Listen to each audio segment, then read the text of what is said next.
जाके कुंडली सबको दिखाई है। तो जिन श्लोकों का वर्णन नामकरण संस्कार के समय है, उन्हीं श्लोकों का वर्णन दोबारा किया गया है। 3 श्लोक नामकरण के दोबारा कहे गए। जब लोगों ने पढ़ा तस्मात् नंदा कुमारोयम नारायण समो गुणई। हे नंद, देख लो कुंडली में लिखा, गर्गाचार्य जी लिख रहे नारायण समो गुणई है। तुम्हारे बालक में नारायण के समान गुण हो गए। ब्रजवासी बोले तवैया ने गिरिराज उठाए लियो। पर वल्लभाचार्य जी महाराज कहते हैं सुबोधनी जी की टीका में, नारायण समो गुणई नहीं, बोले नारायण असमो गुणई।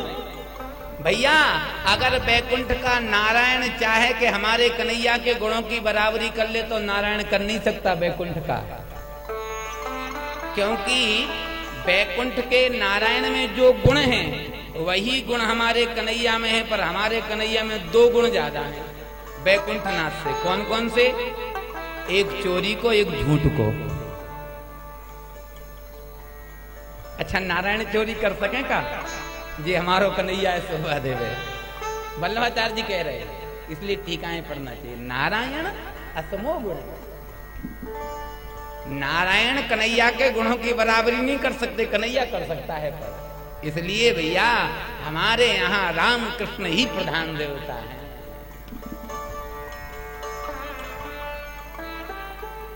अब बूढ़े तो समझ गए, पर जो छोटे छोटे बालक, इनकी सम्मैया ने बताया, ए पतो है जी नंद वसुदेव को छोरा ना है। यशोदा, क्यों? यशोदा नंद को छोरा हो तो तू बता, तू 5 सिर उठा पाए? ना है मैया, मुंह पेन में ना है उठा सकता। देख ले 7 कोस को गिरिराज उठाओ तो हमें लगे जे काऊ भगवान है। जब सबरी मैया ने बताया तो जितने छोरा भगवान के मित्र थे सबने भगवान को मान लियो भगवान। ठाकुर जी गिरिराज घर में आए, खा पी के बोले चलो थोड़ा घूमे आए, खेले आए। तो जैसे ही भगवान अपनी मंडली के पास गए तो जैसे ही भगवान को देखा सबरे ग्वाल हाथ जोड़ के खड़े हो गए। भगवान बोले तुम्हें काहे गो? बोले कछु ना है। हाथ काहे को जोड़ रहे? एक बोलो कन्हैया माफ करियो भैया, मैंने तो एक घोड़ा बनायो। दूसरो बोलो मैंने तेरो कान ऐठो। तीसरो बोलो मैंने कबड्डी में तो पटको। बहुत बड़ी गलती है गई।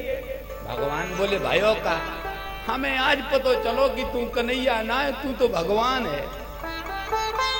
भगवान ने कहा ए लो, एक नई आफत आ गई।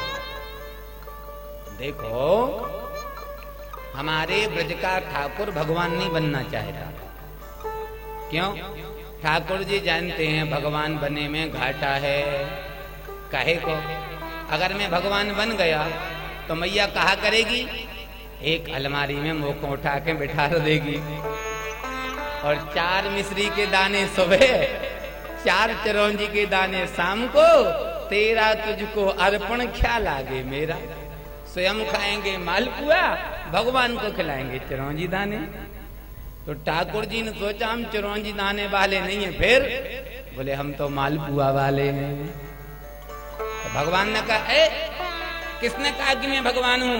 एक ब्रजवासी बोलो मेरी मैया कह रही। अरे तेरी मैया कहा जाने? मैया ना जाने। ये बता 7 कोस को गिरिराज का आदमी उठा सके? अरे परकम्मा तो लगा ना सके, एक बार में पूरी कौन उठा सके?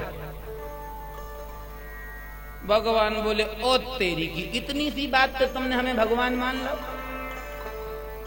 अच्छा एक बात बताओ,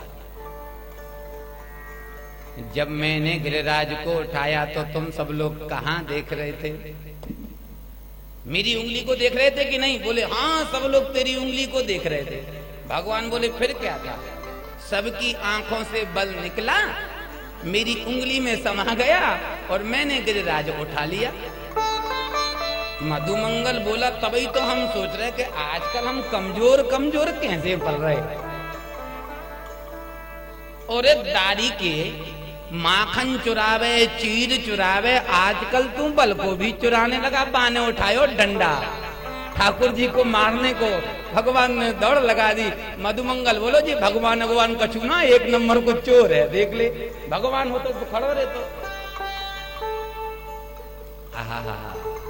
अद्भुत कथा। अरे कछु माखन को बल बड़ो, जो चोरी से खाया है आज काम आया है। कछु माखन को बल बड़ो, कछु गोपिन करी सहाय। राधे जी की कृपा ते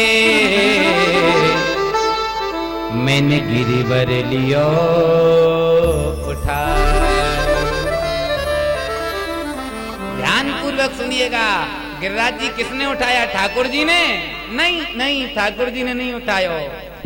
देखो भैया, बायां अंग किसका होता है? घरवाली का।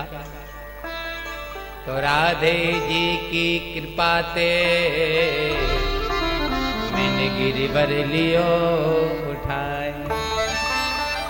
भैया ठाकुर जी तो फोटो खिंचवाने के लिए ऐसे खड़े थे, और गिरिराज तो हमारी राधा रानी ने उठाए हो। अगर ठाकुर जी उठाते तो अपने दाएं हाथ से